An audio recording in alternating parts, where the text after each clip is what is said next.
Meus irmãos e irmãs, venho aqui partilhar com vocês o estudo bíblico. Acabou passando um pouco o tempo, não costumo já enviar de manhã, não foi possível, mas ainda em tempo. Nossa passagem, estamos no capítulo 24 de Mateus, versículos 29 até os 51. Após Nosso Senhor ter falado na primeira parte do capítulo 24 da ruína de Jerusalém e da grande tribulação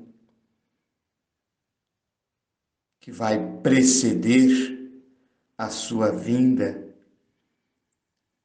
ele passa a falar da imprevisibilidade da sua vinda, mas de alguns sinais que vão anteceder a sua vinda.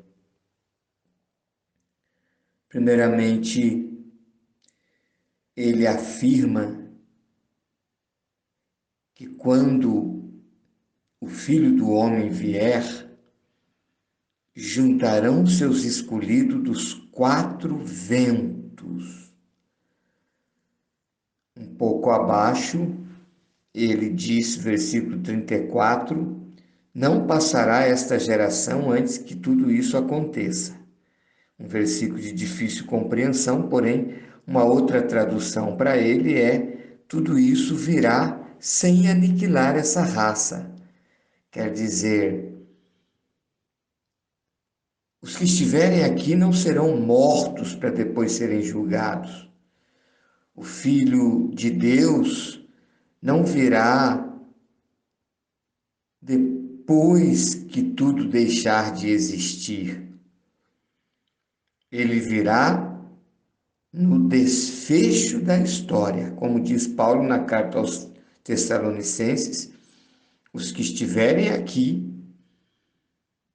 serão como que reunidos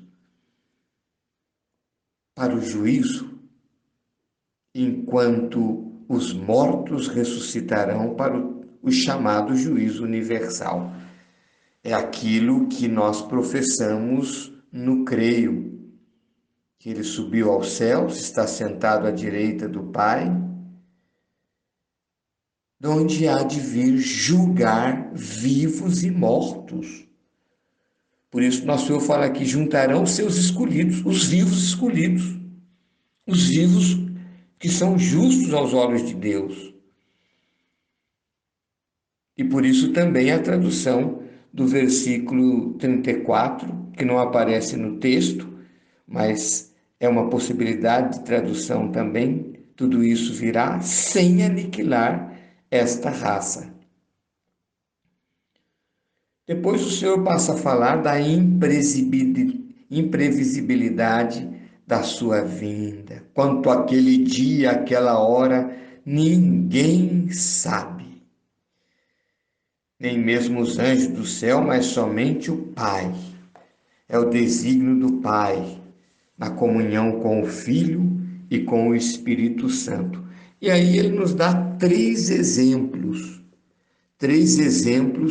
para afirmar essa imprevisibilidade e, portanto, a nossa necessidade de vigilância. O primeiro exemplo é o exemplo bíblico, tal como foi nos tempos de Noé, que o dilúvio veio de forma imprevisível, ninguém esperava. Assim acontecerá em relação à vinda do Filho do Homem.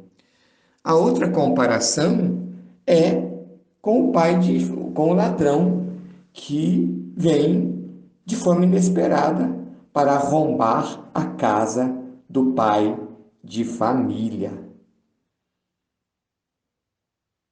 E a terceira comparação é do senhor que vai fazer uma viagem e incumbe o servo fiel para tomar conta da sua família, dos afazeres.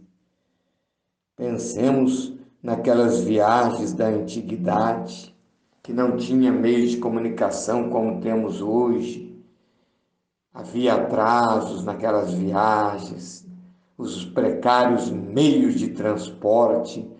O servo não sabia que hora viria realmente o Senhor.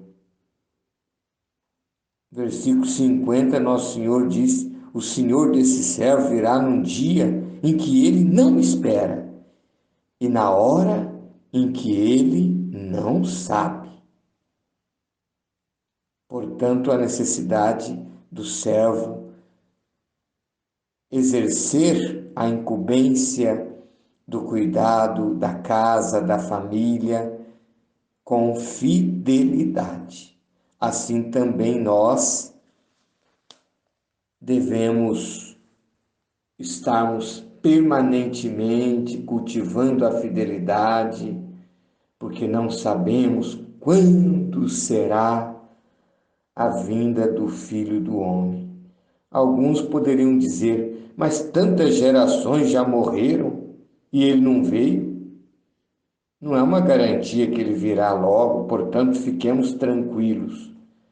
No entanto, meus irmãos e irmãs, nossa morte marcará nossa situação de encontro com o Senhor, que virá julgar vivos e mortos. Os mortos serão ressuscitados e passarão igualmente pelo juízo, tal como os vivos. Portanto, a necessidade real de vigilância, como tanto insiste o Novo Testamento, e a vigilância não é outra coisa senão nossa coerência, nossa fidelidade, nossa seriedade no compromisso com o Senhor, com o seguimento de Jesus, com a vivência da sua palavra. Louvado seja nosso Senhor Jesus Cristo, para sempre seja louvado.